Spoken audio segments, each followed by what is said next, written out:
Chapter 4, Sustaining Awesomeness. So the goal is to have a great onboarding and sustain that awesomeness on your career trajectory. Like, you want to be Frank Sinatra out in Vegas, where like every year just got better. So I'm going to talk about some techniques that are helpful to sustain momentum. So framing. This is a technique in cognitive behavioral psychology that is designed to disrupt how your brain typically views, approaches, and experiences a problem. Okay? It structures the problem in a way that increases the likelihood of a positive outcome. It's basically changing the way you look at a problem to help you solve it better. Now, fun fact, you can't use the same thinking that created the problem to solve it. It's much more difficult, and your brain doesn't really work that way. Framing actually is really good. It could be applied to everything from like weight loss to overcoming trauma, or something that was mentioned earlier, like my role has changed.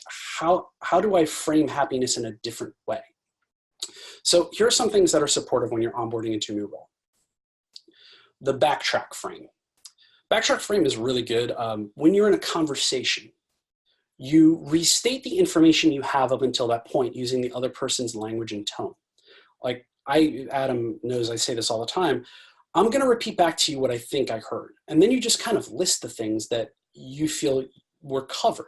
This is like next level active listening, and it's fantastic for building empathy and rapport. It also has the added bonus of making sure that you didn't miss anything. You know, you're collectively restating what happened.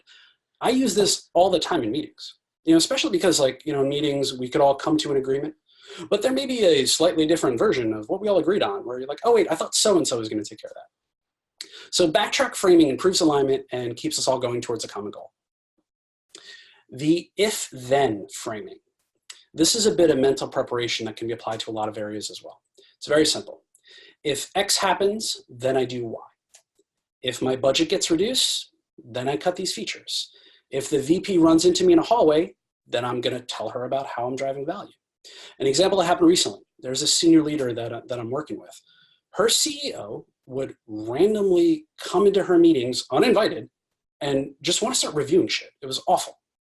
Aside from that being disruptive, it stunted the team's productivity and it undermined her leadership. Like, this would cause her mountains of anxiety. So the strategy we developed was, if the CEO interrupts her meeting, then she would share like a piece of prepared language, which we worked on.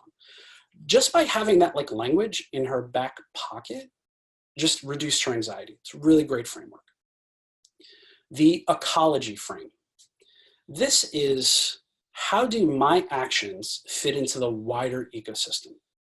Like, sometimes a project you're leading is having trouble getting traction, or your career growth is getting stalled, or your team now with a reorg doesn't quite fit.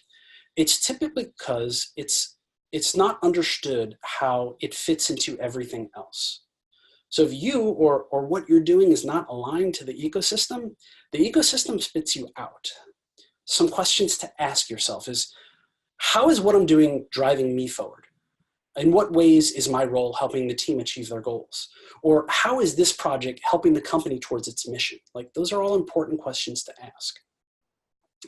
The last one is the evidence frame.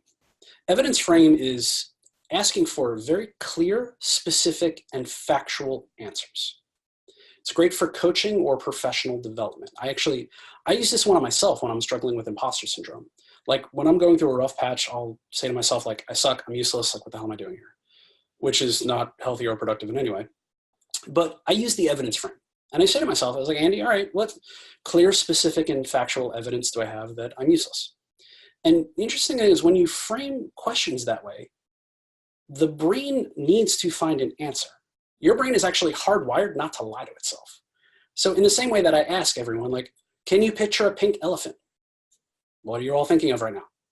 So when I pose the question, like, what evidence do I have that I'm useless? The brain is hardwired to find an answer to that. 9 out of 10 times I come up with, all right, maybe I'm not useless. Maybe I'm just struggling with this like one thing.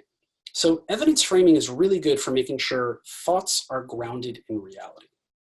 So the TLDR version of this is like, look, problems aren't going to disappear by themselves, but the more ways we have to look at them, the easier they are to solve. All right, so there was another one.